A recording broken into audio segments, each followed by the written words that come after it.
बिस्मिल्लाहिर्रहमानिर्रहीम। अस्सलाम वालेकुम। आज मैं आपको फिजिक्स क्लास 10 का chapter number 20 nuclear structure describe करूंगी। आज मैं आपको इसके बहुत अहम टॉपिक डिस्क्राइब करूंगी।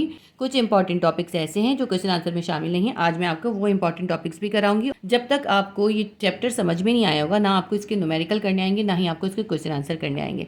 इसीलिए ज़रूरी है कि पहले ये चैप्टर हम समझ लें। सबसे पहला टॉपिक है natural radio activity. Natural radio activity क्या चीज़ है? ऐसे एलिमेंट जिनके मासेस जो हैं 82 से ग्रेटर होते हैं, तो अनस्टेबल होते हैं, उनके अंदर से कुछ रेडिएशंस इमिट होती रहती हैं। इन रेडिएशन का जो इमिट होना होता है ये कहलाता है नेचुरल रेडियो एक्टिविटी। किसी भी एटम के न्यूक्लियस के अंदर दो मोस्ट इंपॉर्टेंट फोर्सेज होती हैं। पहली फोर्स तो वो होती है जिसकी वजह से न्यूक्लियस ने न्यूक्लियॉन्स को अपने अंदर होल्ड किया हुआ होता है। ये एक एटम का न्यूक्लियस है और इसके अंदर प्रोटॉन और न्यूट्रॉन है। क्योंकि प्रोटॉन और न्यूट्रॉन जो है वो न्यूक्लियस के अंदर रहते हैं, इसलिए कहलाते हैं न्यूक्लियॉन्स। ये न्यूक्लियस जो है इन न्यूक्लियॉन्स को एक स्ट्रॉन्ग फोर्स के साथ, स्ट्रॉन्ग न्यूक्लियर फोर्स के साथ बाइंड रखता है, जिसकी वजह से प्रोटॉन और न्यूट्रॉन जो है वो बाहर नहीं निकलते। ये तो फर्स्ट फोर्स हो गई। इसके अंदर एक सेकंड फोर्स भी होती है। जो प्रोटॉन इसके अंदर होते हैं, ये प्रोटॉन पॉजिटिव होते हैं। एक प्रोटॉन दूसरे प्रोटॉन को रिपेल कर रहा होता है। तो कौन सी फोर्स होती है प्रोटॉन की? प्रोटॉन के साथ इलेक्ट्रोस्टैटिक रिपल्सिव फोर्स होती है, क्योंकि ये एक दूसरे को रिपेल कर रहे होते हैं। तो ये इलेक्ट्रोस्टैटिक रिपल्सिव फोर्स और न्यूक्लियर फोर्स, ये दोनों जो हैं जब बैलेंस होती हैं तो स्टेबल न्यूक्लियस होता है। ऐसा एटम जिसके अंदर ये दोनों फोर्सेस जो हैं इक्वल होती हैं या बैलेंस होती हैं, वो कहलाता है स्टेबल न्यूक्लियाई या स्टेबल एटम। वो एलिमेंट जिनके मासेस जो हैं 82 से ज़्यादा होते हैं,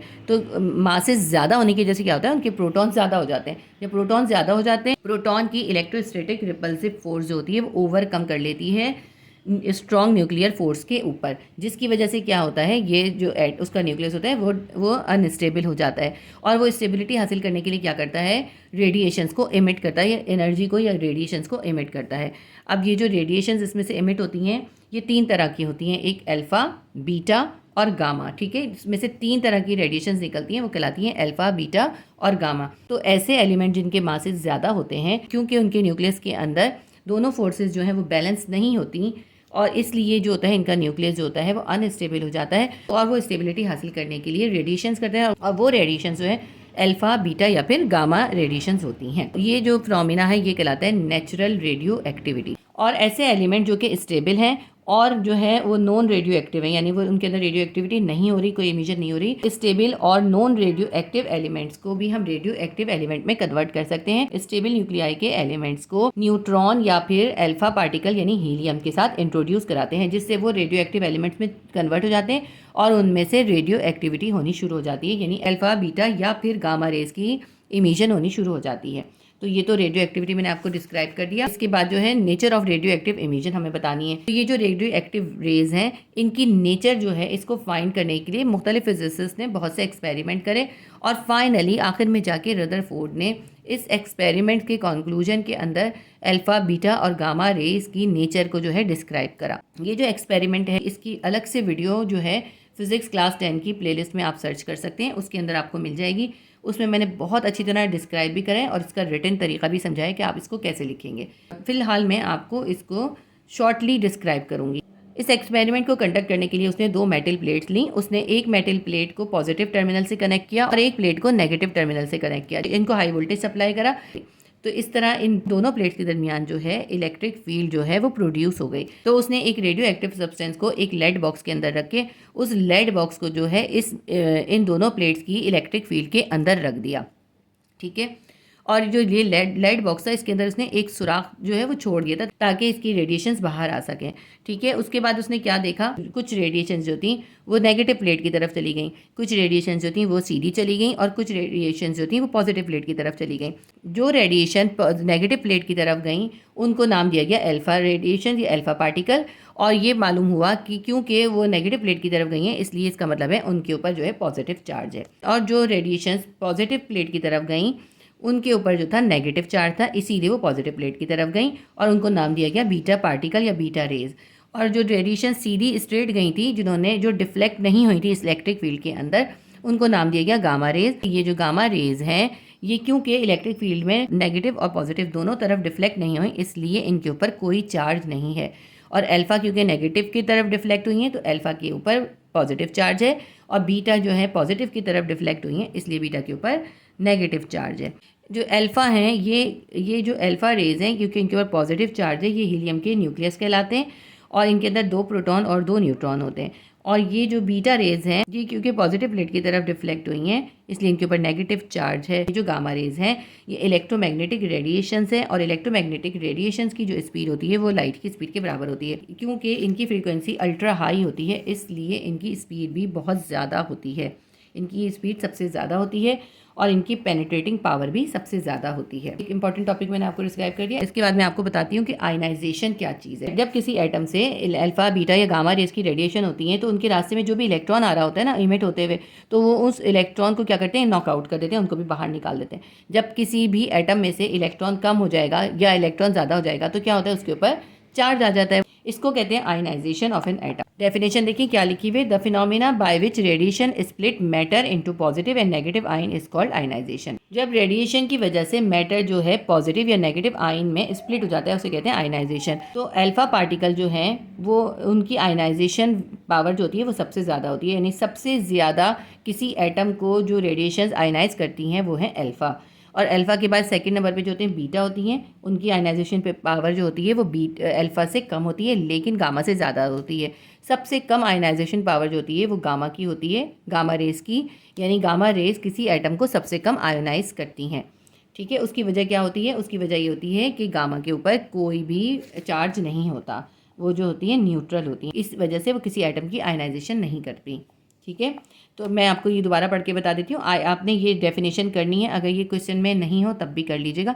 the phenomena by which radiation split matter into positive and negative ion is called ionisation. Radiation की वजह से मैटर का पॉजिटिव और नेगेटिव आयन में स्प्लिट हो जाने को कहते हैं आयनाइजेशन। नेक्स्ट टॉपिक है हमारा पेनिट्रेटिंग एबिलिटी। देखिए अल्फा रेज थी, उनकी सबसे ज़्यादा आयनाइजेशन पावर थी, तो जिनकी ऐसी रेज जिनकी आयनाइजेशन पावर ज़्यादा होगी, जब वो किसी एटम के से टकराएंगी तो उसको आयनाइज करने लगेंगी, तो उसके अंदर पेनिट्रेट तो नहीं करेंगी। तो अल्फ़ा की, क्योंकि वो हैवी पार्टिकल हैं, उनकी आयनाइजेशन पावर सबसे ज़्यादा है, लेकिन उनकी पेनिट्रेटिंग पावर सबसे कम है। और उनकी पेनिट्रेटिंग पावर इतनी कम है, पेपर की कोई थिक शीट उनके रास्ते में रख कर उसको स्टॉप किया जा सकता है। ठीक है, उनसे ज़्यादा जो है पेनिट्रेटिंग पावर जो है वो बीटा की है, क्योंकि बीटा की आयनाइजेशन पावर जो है अल्फा से कम है, इसलिए बीटा की पेनिट्रेटिंग पावर जो है अल्फा से ज़्यादा है। बीटा की पावर, पेनिट्रेटिंग पावर इतनी है कि एक थिक पेपर में से तो ये गुजर जाएंगी, लेकिन अगर एल्युमिनियम की कुछ मिलीमीटर की अगर शीट इनके रास्ते में रख दी जाए तो ये वो शीट की वजह से ये रुक जाएंगी। और ये जो है उस शीट की वजह से रुक तो जाएंगी, लेकिन उसमें 1 सेंटीमीटर तक वो अंदर चली जाती हैं। जो हमारी लास्ट रेज है वो है गामा रेज। गामा रेज की जो पेनिट्रेटिंग पावर है वो बहुत ज़्यादा है, क्योंकि जब वो किसी एटम से टकराती है तो आयनाइजेशन नहीं करती ना, उनकी आयनाइजेशन पावर तो बहुत कम है। क्योंकि गामा रेज की स्पीड बहुत हाई है और उनके ऊपर कोई चार्ज नहीं है, वो न्यूट्रल नेचर की हैं, इसलिए वो जो है किसी भी एटम के अंदर पेनिट्रेट कर जाती हैं। उनकी पेनिट्रेटिंग पावर बहुत ज़्यादा है, अगर हम उसके रास्ते में लेड भी रख दें तब भी वो स्टॉप नहीं होती। और बहुत मोटी सी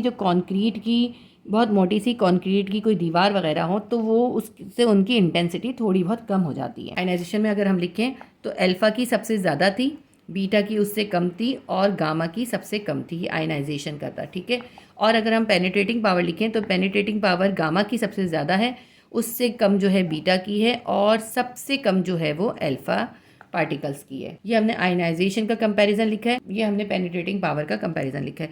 तो उम्मीद करती हूँ आपको आयनाइजेशन और पेनिट्रेशन बहुत अच्छी तरह से समझ में आ गया होगा। अब यहाँ पे एक और छोटी सी हमारे पास डेफिनेशन है, the strength of radiation to penetrate a certain material is called penetrating power. किसी मटेरियल के अंदर रेडिएशन जो है कितने अंदर तक जा सकती हैं वो उसकी पेनिट्रेटिंग पावर कहलाती है। तो आपने आयनाइजेशन की यहाँ से डेफिनेशन करनी है और पेनिट्रेटिंग पावर की यहाँ से करनी है। इसके बाद हमारा टॉपिक है न्यूक्लियर ट्रांसम्यूटेशंस। अगर कोई आइसोटोप रेडियो एक्टिव है और तो उसके अंदर से रेडिएशंस इमिट होंगी, रेडिएशंस कौन सी इमिट होंगी, अल्फा बीटा या फिर गामा। तो न्यूक्लियस को स्टेबल करने के लिए जब उसके अंदर से वो रेडिएशंस को इमिट करता है तो उसके अंदर प्रोटॉन्स और न्यूट्रॉन्स का नंबर जो होता है वो चेंज हो जाता है। तो वो न्यूक्लियाई जो होता है वो किसी दूसरे एलिमेंट के अंदर कन्वर्ट हो जाता है या ट्रांसम्यूट हो जाता है, इसको कहते हैं न्यूक्लियर ट्रांसम्यूटेशन। तो जो ओरिजिनल न्यूक्लियस होता है डिके होने से पहले वो कहलाता है पेरेंट न्यूक्लियस, जो न्यूक्लियस डिके होने के बाद फॉर्म होता है वो कहलाता है डॉटर न्यूक्लियस। रेडिएशंस के इमिट होने की वजह से जब एक एलिमेंट या आइसोटोप जो है वो दूसरे एलिमेंट में या आइसोटोप में कन्वर्ट हो जाता है, उसे कहते हैं radio active disintegration. Original nucleus होता है वो कहलाता है पेरेंट न्यूक्लियस, और बाद में जो बनता है डिके के बाद जो न्यूक्लियस बनता है वो कहलाता है डॉटर न्यूक्लियस। अब देखें, इसमें इन्होंने हमें बताया है किसी रेडियो आइसोटोप या एलिमेंट के अंदर से अगर अल्फ़ा का डिके होगा तो उसके अंदर क्या चेंज आएगा, उसका मास और एटॉमिक नंबर किस तरह से चेंज होगा। और फिर उसके बाद हमें आगे बताया है कि अगर बीटा का डिके होगा तो किस तरह से पेरेंट न्यूक्लियस का मास और एटॉमिक नंबर जो है चेंज हो जाएगा, और डॉटर न्यूक्लियस के अंदर एटॉमिक नंबर और मास क्या बनेगा। ये मैं आपको समझाती हूँ किस तरह से होगा। सपोज करते हैं ये जो एक्स है ये एक रेडियो एक्टिव आइसोटोप्स है, और जेड उसका एटॉमिक नंबर है, और एटॉमिक नंबर आपको पता है क्या होता है, वो होता है नंबर ऑफ प्रोटॉन। जेड क्या है, उसके नंबर ऑफ प्रोटॉन या एटॉमिक नंबर है, और ए जो है उसका एटॉमिक मास है, यानी इसके प्रोटॉन और न्यूट्रॉन यानी न्यूक्लियॉन्स का नंबर है। तो ये एक्स जो है ये हमारा पेरेंट न्यूक्लियाई है। तो जब इस एक्स आइसोटोप्स के अंदर से अल्फा रेस का डिके होगा तो जो डॉटर न्यूक्लियाई बनेगा, उस डॉटर न्यूक्लियाई के एटॉमिक नंबर से या न्यूक्लियस से 2 प्रोटॉन जो है वो कम हो जाएंगे, रिड्यूस हो जाएंगे। तो हम क्या लिखेंगे, Z-2, जो यानी कि जो भी उसका एटॉमिक नंबर होगा उसमें से हम 2 कम कर देंगे। जो डॉटर सेल बनेगा उसके अंदर 2 प्रोटॉन कम होंगे पेरेंट न्यूक्लियस से, उसके एटॉमिक नंबर में से हम 2 माइनस कर देंगे। और जो उसका एटॉमिक मास होगा वो पेरेंट न्यूक्लियस से 4 कम होगा। अगर पेरेंट न्यूक्लियस के अंदर एटॉमिक मास जो है वो 8 होगा तो डॉटर न्यूक्लियस के अंदर एटॉमिक मास 8 में से हम 4 माइनस कर देंगे तो 4 हो जाएगा। देखें, जब न्यूक्लियस के अंदर से 2 प्रोटॉन कम हुए तो उसके अंदर से 2 न्यूट्रॉन भी कम हो जाएंगे ना। 2 प्रोटॉन और 2 न्यूट्रॉन कम होंगे तो मास के अंदर जो होंगे 4 कम हो जाएंगे, ठीक है। और इसके अंदर जो है अल्फा या हीलियम के न्यूक्लियाई भी निकलेगा और एनर्जी भी निकलेगी। जब किसी रेडियो एक्टिव एलिमेंट के अंदर से अल्फा का डिके होगा तो उसकी ये जनरल इक्वेशन होगी। तो अब अगर हम सपोज करते हैं कि हमारे पास रेडियम है, ठीक है, रेडियम भी एक रेडियो एक्टिव आइसोटोप है। हमारे पास रेडियम का रेडियो एक्टिव आइसोटोप है, उसका जो एटॉमिक नंबर है यानी उसके नंबर ऑफ प्रोटॉन है वो 88 है, और एटॉमिक मास जो है वो 226 है। इसके अंदर से अल्फा का डिके होगा, ठीक है, अल्फा रेज का डिके होगा। तो क्या होगा, मैंने अभी आपको बताया कि जब अल्फा का डिके होगा तो यहाँ पर एटॉमिक नंबर जो होगा उसमें से हम 2 माइनस कर देंगे। एटॉमिक नंबर या Z हमारे पास 88 था, 88 में से हमने 2 निकाल दिया तो रेडियम से रैंडम बन गया। रैंडम का जो Z है या एटॉमिक नंबर है वो कितना आ जाएगा, 88 माइनस 2 यानी 86 हो जाएगा। और एटॉमिक मास के अंदर क्या होगा, 4 माइनस हो जाएगा। एटॉमिक मास था 226, 226 के अंदर से हमने 4 माइनस कर दिया, हमारे पास आ गया रैंडम का एटॉमिक मास आ गया 222। तो ये हमारा जो है ये जो बना है ये हमारा है डॉटर न्यूक्लियाई। रेडियम हमारे पास पेरेंट न्यूक्लियाई था, उसके अंदर से अल्फा का डिके हुआ जिसकी वजह से रैंडम बन गया। रैंडम जो है वो डॉटर न्यूक्लियाई है, और सिर्फ रैंडम ही नहीं बनेगा, उसके साथ अल्फा पार्टिकल भी निकलेंगे और एनर्जी भी निकलेगी। और अल्फा पार्टिकल क्या होते हैं, हीलियम के न्यूक्लियस होते हैं। हम क्या लिखते हैं इसको, यहाँ पे जो है HE भी लिख सकते हैं, हीलियम के न्यूक्लियाई होते हैं। ये जो अल्फा है ये हीलियम के न्यूक्लियाई होते हैं, उसके अलावा एनर्जी निकलेगी। ये मैंने आपको बता दिया कि जब किसी रेडियो आइसोटोप के अंदर से अल्फा का डिके होगा तो किस तरह से होगा। इसके बाद हम बीटा का बताते हैं। तो सबसे पहले आपको मैं बताऊं, बीटा जो होती हैं बेसिकली 2 टाइप्स की होती हैं। बीटा की जो बीम्स या रेज होती हैं वो 2 तरह की होती हैं, एक होती हैं बीटा नेगेटिव और दूसरी होती हैं बीटा पॉजिटिव। जब किसी एटम के न्यूक्लियस के अंदर एक न्यूट्रॉन स्प्लिट हो जाता है तो उससे एक प्रोटॉन और एक इलेक्ट्रॉन बन जाता है। उस न्यूक्लियस के अंदर से बीटा नेगेटिव की रेडिएशंस इमिट होती हैं। अब आपको ये बात मुश्किल लगेगी कि न्यूट्रॉन्स से कैसे प्रोटॉन और इलेक्ट्रॉन बन जाते हैं। आप बड़ी क्लासेस में जब जाएंगे ना तो आपको ये अच्छी तरह से समझाया जाएगा कि न्यूट्रॉन स्प्लिट होके कैसे प्रोटॉन और इलेक्ट्रॉन बना लेता है। अभी आपके लिए इतना ही समझना काफ़ी है। तो अब इसको अगर हम दिखाएं तो कैसे दिखाएंगे, ये न्यूट्रॉन है और न्यूट्रॉन का एटॉमिक नंबर कितना है 0 और एटॉमिक मास कितना है 1। जब इसके अंदर से नेगेटिव बीटा रेज का डिके होगा तो क्या होगा, इसमें एक प्रोटॉन बनेगा, एक इलेक्ट्रॉन बनेगा और जो है ये जो एंटी न्यूट्रिनो बनेगा। ये जो है ये कहलाता है एंटी न्यूट्रिनो। क्योंकि एक प्रोटॉन बना है इसलिए इसका एटॉमिक नंबर 1 होगा और इसका मास भी 1 होगा। बीटा नेगेटिव की अगर हम जनरल इक्वेशन बनाएंगे तो कैसे बनेगी, ये हमने सपोज करा x जो है हमारा कोई भी रेडियो एक्टिव आइसोटोप या एलिमेंट है, z जो है उसका एटॉमिक नंबर या नंबर ऑफ प्रोटॉन है और a जो है उसका एटॉमिक मास है। जब उसके अंदर से बीटा नेगेटिव रेज डिके होंगी तो क्या होगा, जो डॉटर सेल बनेगा y, उसका एटॉमिक मास तो सेम ही रहेगा, ठीक है, उसके एटॉमिक मास में कोई तब्दीली नहीं आएगी, लेकिन उसका जो एटॉमिक नंबर है उसमें 1 ज़्यादा हो जाएगा। क्यों 1 ज़्यादा हो जाएगा? क्योंकि एक प्रोटॉन बना है ना न्यूट्रॉन से, और जब न्यूट्रॉन कम हुआ तो एक प्रोटॉन ज़्यादा हो गया, इसलिए एटॉमिक मास सेम रहेगा। एटॉमिक मास में इसलिए चेंजिंग नहीं आएगी, एटॉमिक मास सेम रहेगा, लेकिन एटॉमिक नंबर 1 ज़्यादा हो जाएगा क्योंकि एक प्रोटॉन बना है, इसीलिए एटॉमिक नंबर बढ़ जाएगा। एटॉमिक नंबर जो होता है नंबर ऑफ प्रोटॉन ही होता है। अगर हमारे पास जो पेरेंट न्यूक्लियाई है उसके अंदर 3 एटॉमिक नंबर होगा तो उसके डॉटर सेल के अंदर जो होगा उसका एटॉमिक नंबर 3 + 1 कर देंगे तो 4 एटॉमिक नंबर बन जाएगा, और एटॉमिक मास जो है वो सेम रहेगा। उसके अलावा उसके अंदर से बीटा नेगेटिव और एंटी न्यूट्रिनो निकलेगा। ये जो है इसको कहते हैं एंटी न्यूट्रिनो। ये सब आगे जाके बड़ी क्लासेस में आप डिटेल में पढ़ेंगे। तो बीटा नेगेटिव रेज का डिके कैसे होता है? जब न्यूक्लियस के अंदर एक न्यूट्रॉन जो होता है वो स्प्लिट होकर प्रोटॉन और एक इलेक्ट्रॉन बना लेता है, तो बीटा नेगेटिव रेज का डिके होता है।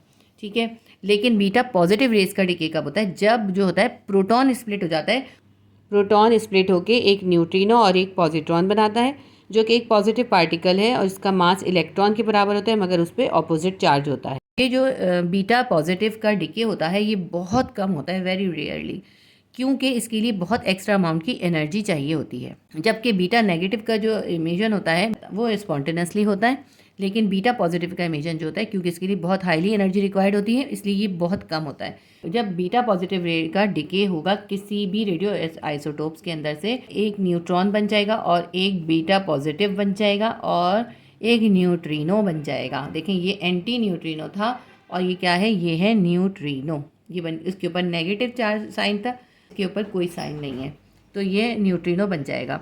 अब इसकी हम जनरल इक्वेशन अगर लिखते हैं तो जनरल इक्वेशन इसकी बनती है, ये एक्स पेरेंट न्यूक्लियाई है, पेरेंट न्यूक्लियाई में जेड जो है इसका एटॉमिक नंबर है और ए जो है इसका एटॉमिक मास है। जब इसके अंदर से पॉजिटिव बीटा डिके होती हैं तो क्या होगा? ये इसके अंदर वाई आएगा, तो जो डॉटर न्यूक्लियाई बनेगा उस डॉटर न्यूक्लियाई का एटॉमिक मास तो सेम रहेगा, लेकिन उसका एटॉमिक नंबर जो है यानी उसके अंदर एक प्रोटॉन कम हो जाएगा, क्योंकि देखिए प्रोटॉन इसके अंदर टूट गया ना, स्प्लिट हो गया है, इस वजह से इसका एटॉमिक नंबर जो है वो एक कम हो जाएगा, एक प्रोटॉन कम हो जाएगा। तो डॉटर न्यूक्लियाई के अंदर एटॉमिक मास तो सेम रहेगा, लेकिन एटॉमिक नंबर जो है एक कम हो जाएगा। अगर पेरेंट न्यूक्लियाई के अंदर 3 एटॉमिक नंबर था तो इसके अंदर जो है 3 - 1 करके 2 एटॉमिक नंबर हो जाएगा, और इसके अंदर जो है एक बीटा पॉजिटिव निकलेगा और एक जो है न्यूट्रिनो निकलेगा।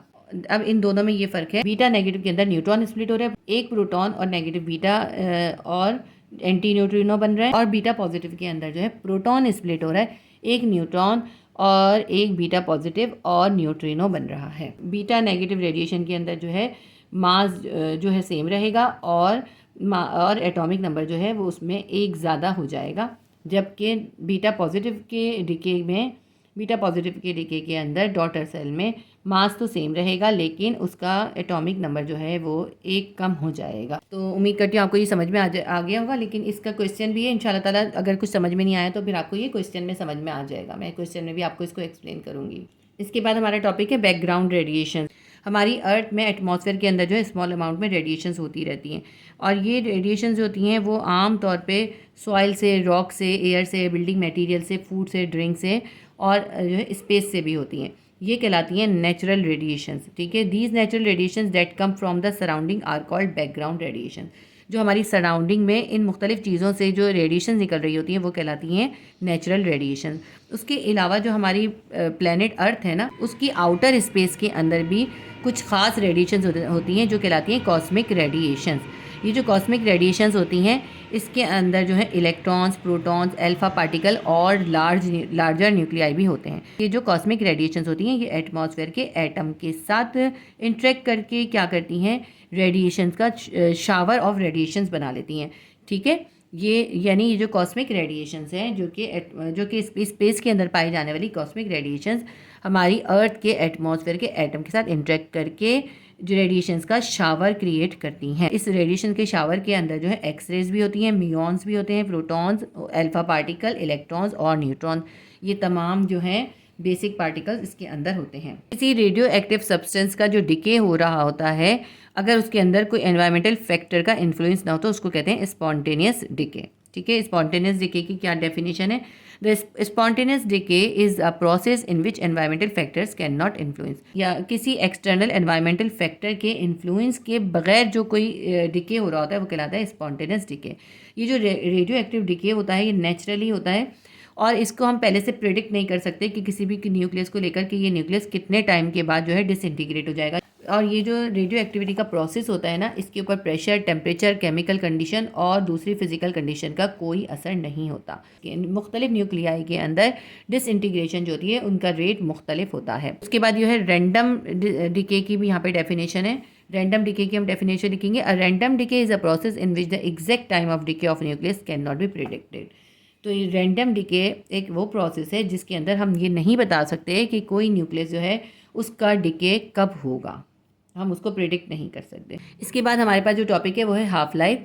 आपको पता है रेडियो एक्टिव डिके जो होता है वो एक रैंडम प्रोसेस होता है, लेकिन ये जो रेडियो एक्टिव डिके होता है ये डायरेक्टली प्रोपोर्शन होता है रेडियो एक्टिव सब्सटेंस के अंदर जितने नंबर ऑफ अनस्टेबल न्यूक्लियाई होते हैं। ठीक है, अगर उसके अंदर ज़्यादा अनस्टेबल नंबर ऑफ न्यूक्लियाई होंगे तो डिके जो होगा वो ज़्यादा होगा, और अगर कम होंगे तो डिके कम होगा। और किसी अनस्टेबल रेडियो एक्टिव न्यूक्लियाई का डिसइंटीग्रेट जो होता है किसी सर्टेन टाइम पर हमेशा कांस्टेंट फ्रैक्शन होता है। इसको हम इस तरह लिखते हैं, rate of decay directly proportional होता है number of nuclei eight that time.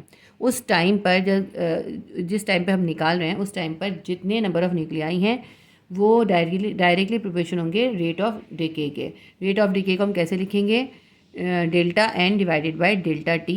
Delta N और डिवाइडेड बाई डेल्टा टी क्या है, ये है rate of decay, will be directly proportion to number of nuclei present at that time. उसके लिए हम लिख देंगे एन।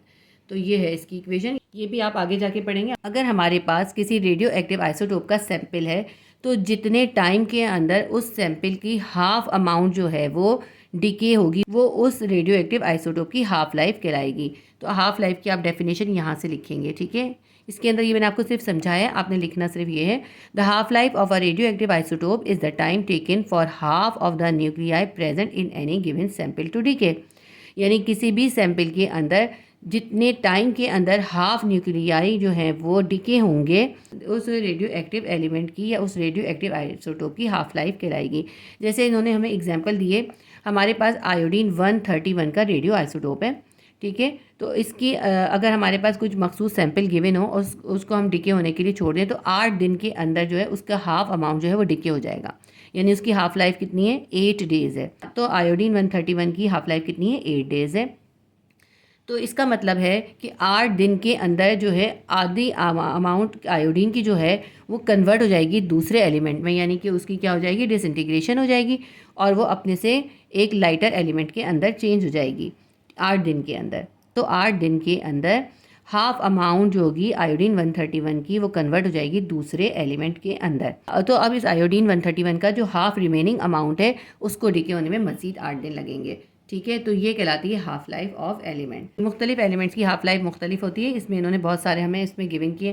देखिए यूरेनियम 235 की जो है 7.1 इंटू 10 की पावर 8 ईयर्स है, कितनी बड़ी है ये, कितने ज़्यादा साल लगते हैं। अगर हमारे पास कार्बन 14 का आइसोटोप होगा तो वो उसकी हाफ लाइफ जो होगी वो 5730 ईयर्स होगी, यानी कि 5730 साल के बाद जो है कार्बन 14 का हाफ अमाउंट जो है वो डिके हो जाएगा। तो रेडियो एक्टिव एलिमेंट की जो हाफ लाइफ है वो हम कैसे लिखते हैं, कैपिटल टी और 1/2 करके लिखते हैं। जब आप न्यूमेरिकल्स करेंगे ना आपको ये फिर उसमें बहुत अच्छी तरह से इंशाल्लाह ताला समझ में आ जाएगा। इसके न्यूमेरिकल काफ़ी मुश्किल है, इंशाल्लाह ताला मैं आपको उसके न्यूमेरिकल भी करवा दूंगी। इसके बाद जो हमारा नेक्स्ट टॉपिक है वो है radio active dating. Radio active dating is the process by which the approximate age of an object is determined by using certain radioactive nuclide। किसी रेडियो एक्टिव न्यूक्लियाइड की मदद से किसी भी चीज़ का कि हम अप्रॉक्सीमेट एज जो निकालते हैं वो कहलाती है रेडियो एक्टिव डेटिंग। क्योंकि इसके लिए रेडियो एक्टिव एलिमेंट यूज़ किए जाते हैं, रेडियो एक्टिव न्यूक्लियाई यूज़ किए जाते हैं, इसलिए इसको कहते हैं रेडियो एक्टिव डेटिंग। तो इसमें हमें एक एग्जांपल दी है कार्बन 14 के रेडियो आइसोटोप्स की। कार्बन 14 का जो रेडियो आइसोटोप्स होता है ये एटमॉस्फेयर में बहुत कम अमाउंट में पाया जाता है और ये यूज़ किया जाता है हमें ऑर्गेनिक मटेरियल की एज को मेजर करने के लिए। जो लिविंग प्लांट्स और एनिमल्स होते हैं ना वो कार्बन डाइऑक्साइड यूज़ करते हैं और उनके थोड़े बहुत जो है उनके अंदर रेडियो एक्टिविटी हो जाती है क्योंकि कार्बन उनके अंदर चली जाती है। और जब ऑर्गेनिज्म लाइव होता है तो ये जो उसकी बॉडी के अंदर कार्बन होती है ना ये कांस्टेंट रहती है। ये जो कार्बन 14 होता है ये कांस्टेंट रहता है क्योंकि फ्रेश कार्बन 14 जो होता है वो भी एंटर होता रहता है ऑर्गेनिज्म के अंदर। लेकिन जब ये ऑर्गेनिज्म ये एनिमल वो डाई हो जाता है तो जो कार्बन जो होती है वो मज़ीद एब्जॉर्ब नहीं होती फिर बॉडी के अंदर। तो रेडियो कार्बन 14 जो होते हैं वो तो बॉडी के अंदर प्रेजेंट होता है ना, तो वो क्या करता है वो डिके होना शुरू हो जाता है। पहले अब मर गया, अब मज़ीद कार्बन तो एब्जॉर्ब नहीं हो रही ना, तो अब ये जो कार्बन 14 जो बॉडी के अंदर पहले से प्रेजेंट है वो डिके होना शुरू हो जाएगा। वो डिके होकर क्या बन जाएगा, वो नाइट्रोजन 14 बन जाएगा। उसकी हाफ अमाउंट को डिके होने में तकरीबन लगते हैं 5730 साल। 5730 ईयर्स के अंदर जो है कार्बन 14 की हाफ अमाउंट जो होती है वो डिके होती है। इसके बाद जो है रेडियो आइसोटोप्स का टॉपिक है। रेडियो आइसोटोप्स जो है हमें पता है कि वो आइसोटोप्स होते हैं जो कि जिनके रेडियो एक्टिव न्यूक्लियाइड होते हैं, यानी जिनके अंदर से रेडियो एक्टिव रेस की इमिशन होती है। एग्जाम्पल उन्होंने हमें दी है कि हाइड्रोजन जो है वो लाइटेस्ट एलिमेंट है। हाइड्रोजन के 3 आइसोटोप्स होते हैं। एक होता है हमारा प्रोटियम, ड्यूटियम और ट्राइटियम, यानी 1H1, 1H2 और 1H3। इसमें जो ये 1H3 या ट्राइट्रियम है ना, ये अनस्टेबल होता है। ये ट्राइट्रियम या H3 जो है ये रेडियो एक्टिव आइसोटोप्स है और इसके अंदर से न्यूक्लियर डिके होता है। ये मैं आपको पहले भी बता चुकी हूँ कि जो स्टेबल और नॉन रेडियो एक्टिव एलिमेंट्स होते हैं उनको भी हम रेडियो एक्टिव एलिमेंट के अंदर ट्रांसम्यूट कर सकते हैं। कैसे ट्रांसम्यूट कर सकते हैं? By exposing them by neutron और अल्फा पार्टिकल। अगर हम उनको न्यूट्रॉन या अल्फा पार्टिकल के साथ एक्सपोज करा दें आर्टिफिशियली, इस तरह आर्टिफिशियली भी रेडियो एक्टिव आइसोटोप जो है वो बनाए जाते हैं। इस तरह से जो आइसोटोप्स बनाए जाते हैं वो कहलाते हैं रेडियो आइसोटोप्स। इसकी इन्होंने एग्जाम्पल दिए हमें कि जो हमारे पास सल्फर का स्टेबल न्यूक्लियाइड है, अगर उसको एक न्यूट्रॉन से इंट्रोड्यूस करा दिया जाए तो फॉस्फोरस का न्यूक्लियाई बन जाएगा और एक प्रोटॉन भी इमिट होगा। और ये जो सल्फर का एटॉमिक नंबर 16 था और एटॉमिक मास 32 था, तो जब 16 में एक प्रोटॉन कम हो गया, क्योंकि देखिए एक प्रोटॉन इमिट हो गया है ना, तो जब इसमें से एक प्रोटॉन कम हो गया तो 16 में से हम 1 माइनस कर देंगे तो इसका एटॉमिक नंबर क्या बन जाएगा, 15 बन जाएगा। तो एटॉमिक नंबर या Z जो है वो 15 हो गया और 15 और जो एटॉमिक मास है वो अनचेंज रहेगा। एटॉमिक नंबर एक प्रोटॉन कम होने की वजह से एक नंबर कम हो जाएगा, यानी क्या बन जाएगा, 15 और 32 बन जाएगा। और 15 किसका एटॉमिक नंबर होता है, 15 जो है फॉस्फोरस का एटॉमिक नंबर होता है। तो सल्फर के साथ एक न्यूट्रॉन इंट्रोड्यूस कराने से क्या हुआ, वो जो स्टेबल सल्फर था वो अनस्टेबल फॉस्फोरस के न्यूक्लाइड में कन्वर्ट हो गया। इसी तरह एल्युमिनियम का न्यूक्लाइड भी स्टेबल होता है। जब उसके साथ हीलियम पार्टिकल को इंट्रोड्यूस कराते हैं तो क्या होता है, फिर हमारे पास फॉस्फोरस का अनस्टेबल न्यूक्लाइड बन जाता है और इसमें एक न्यूट्रॉन निकलता है। ठीक है, जब न्यूट्रॉन को इंट्रोड्यूस कराते हैं तो प्रोटॉन निकलता है और यहाँ पे एक -1 हो जाता है।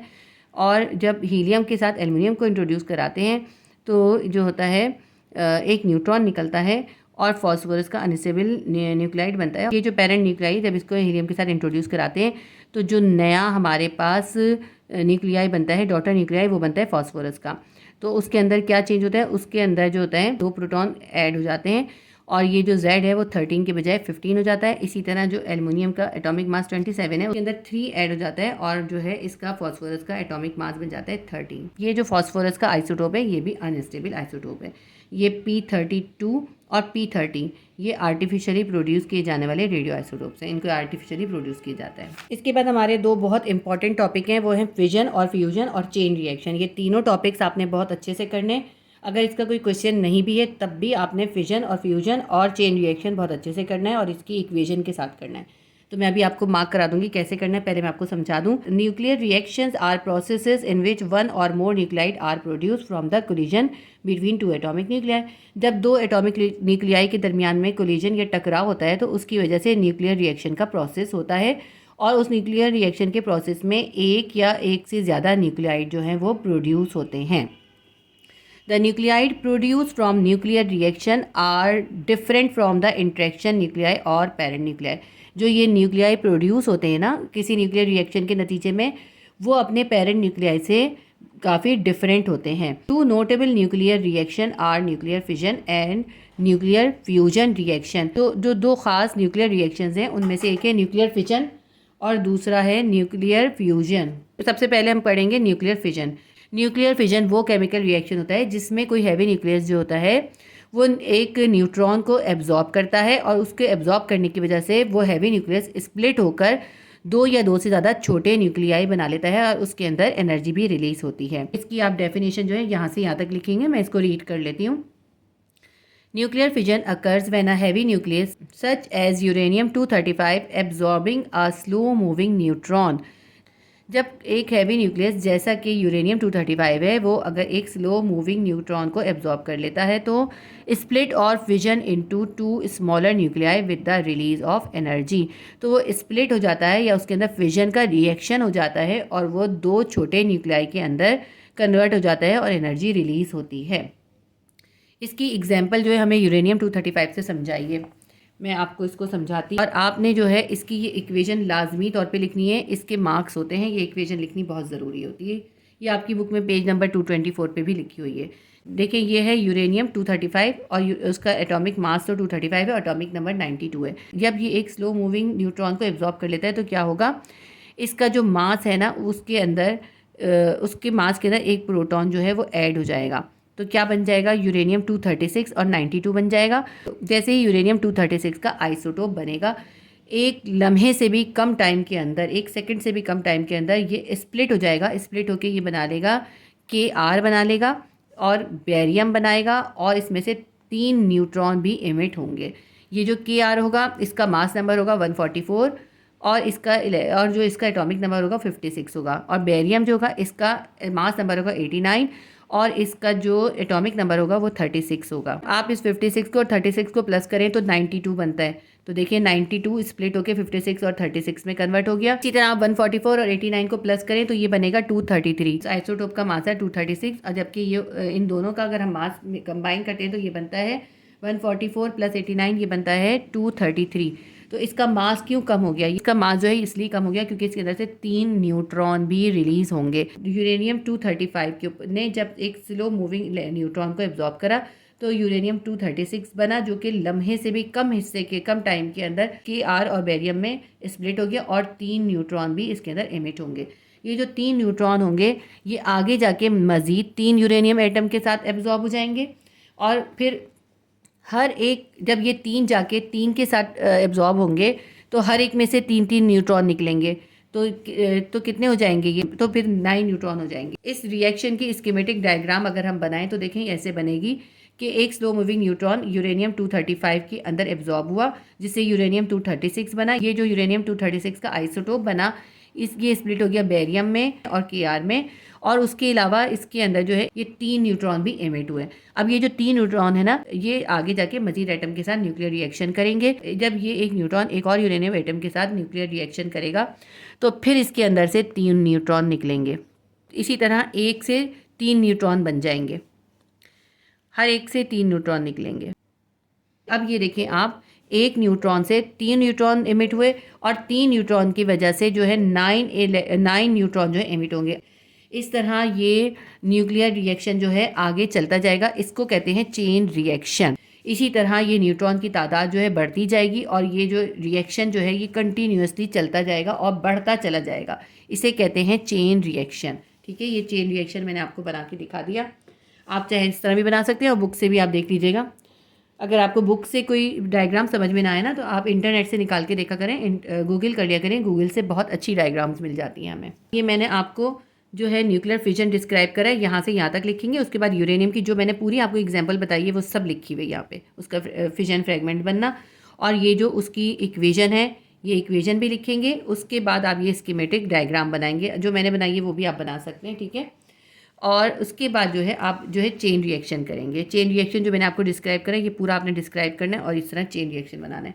इनकी डायग्राम्स आप इंटरनेट से भी सर्च कर सकते हैं, उसमें बहुत अच्छी मिल जाती हैं। अच्छा, अब ये चेन रिएक्शन कैसे लिखेंगे। In each nuclear fission a few neutrons are emitted. हर न्यूक्लियर फिजन में कुछ न्यूट्रॉन एमिट होते हैं। These neutrons can in turn trigger further nuclei.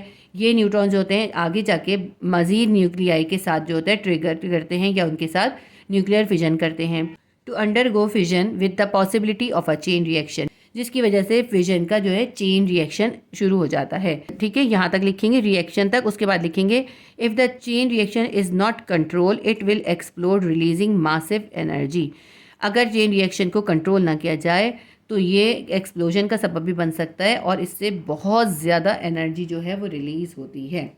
ठीक है, ये हमारा चेन रिएक्शन भी कंप्लीट हो गया। इसके बाद जो है एक और इम्पॉर्टेंट टॉपिक है वो है न्यूक्लियर फ्यूजन। न्यूक्लियर फ्यूजन ऐसा न्यूक्लियर रिएक्शन है जिसके अंदर 2 लाइट न्यूक्लियाई कंबाइन होते हैं और कंबाइन करके एक हैवियर न्यूक्लियस बना लेते हैं। जैसे अगर 2 हाइड्रोजन के लाइटर न्यूक्लियाई जो है वो कंबाइन करें और वो एक हैवी न्यूक्लियाई, हीलियम का एक हैवी न्यूक्लियाई बना लें तो इसको कहते हैं फ्यूजन रिएक्शन। फ्यूजन रिएक्शन के नतीजे में बहुत ज़्यादा अमाउंट में एनर्जी निकलती है, लेकिन फ्यूजन रिएक्शन करवाने के लिए यानी इन 2 लाइटर न्यूक्लियाई को क्लोज करने के लिए, इनको कंबाइन कराने के लिए बहुत ज़्यादा एनर्जी की ज़रूरत होती है। इसको रीड करके देखते हैं कि इसमें हमें क्या लिखना है। Nuclear fusion nuclear fusion occurs when two light nuclei combine to form a heavier nucleus with the release of energy. Nuclear fusion जो होता है वो जब होता है जब दो लाइट न्यूक्लियाई कंबाइन करते हैं, एक हैवियर न्यूक्लियस बना लेते हैं, उसके नतीजे में बहुत ज़्यादा अमाउंट में एनर्जी रिलीज होती है। For example, when a nucleus of deuterium 1H2 is fuse with the nucleus of tritium 1H3 then a helium nucleus or alpha particle is form.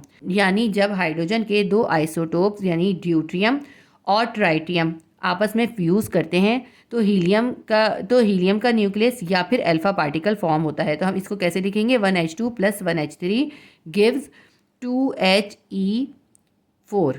ठीक है, तो इसके अंदर ये हीलियम का न्यूक्लियस बनेगा। देखें आप, इन दोनों का नंबर प्लस करा, 1 और 1 2 आ गया, हीलियम का एटॉमिक नंबर 2 हो गया। और इन दोनों का मास प्लस करें, 3 और 2 5 होता है, लेकिन इसके अंदर मास कितना है, इसके अंदर मास है 4। तो इसके अंदर मास क्यों कम हुआ, क्योंकि इसके अंदर से एक न्यूट्रॉन रिलीज हुआ है, इसीलिए इसका मास जो है एक नंबर कम हो गया, 5 के बजाय 4 है। तो ये हमारे पास इक्वेशन बन गई 2He4 + 1 न्यूट्रॉन और प्लस एनर्जी।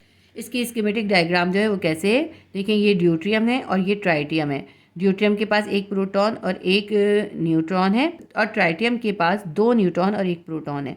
जब ये दोनों आपस में कंबाइन करें तो 2 प्रोटॉन हो गए और ये जो 3 न्यूट्रॉन हो गए और इससे हीलियम का न्यूक्लियस बन गया। हीलियम के न्यूक्लियस के अंदर 2 प्रोटॉन और 2 न्यूट्रॉन होंगे और एक न्यूट्रॉन जो है वो रिलीज हो जाएगा। जो न्यूट्रॉन रिलीज होगा इससे आगे मजीद न्यूक्लियर रिएक्शंस होंगे। इसके अंदर जो मास कम होता है वो एनर्जी में कन्वर्ट हो रहा होता है, क्योंकि इसके नतीजे में बहुत ज़्यादा एनर्जी प्रोड्यूस होती है। यहाँ तक आप ये पूरा न्यूक्लियर फ्यूजन की आप यहाँ तक डेफिनेशन दें, इसकी एग्जांपल भी दीजिएगा और इसकी स्कीमेटिक इलस्ट्रेशन भी बनाइएगा ये वाली। और फिर ये भी लिखिएगा, the total mass of the final nuclei is always less than the mass of the original nuclei.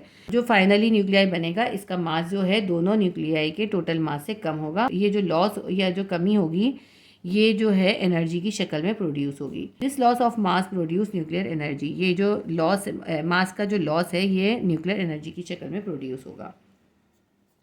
तो ये आपका जो है टॉपिक यहाँ पे कंप्लीट हो गया। उसके बाद जो है रेडियो एक्टिव मटेरियल्स के कुछ हैज़ार्ड्स और उसके सेफ्टी मेजर्स हैं, इसके भी क्वेश्चंस हैं, ये मैं आपको क्वेश्चंस में ही करवा दूँगी। मैंने कोशिश की है कि मैं आपको इसके तमाम इंपॉर्टेंट टॉपिक समझा दूँ, क्योंकि जब आपको ये चैप्टर समझ में आया होगा तभी आप इसके क्वेश्चन कर सकेंगे। इसके क्वेश्चन जो है काफ़ी कॉम्प्लिकेटेड हैं और इसके न्यूमेरिकल्स भी काफ़ी मुश्किल हैं। तो इंशाल्लाह ताला मैं नेक्स्ट वीडियो में आपको इसके क्वेश्चन आंसर्स भी करवा दूँगी और उसके बाद न्यूमेरिकल्स भी करवा दूँगी। Please do like, share and subscribe my channel. Allah Hafiz.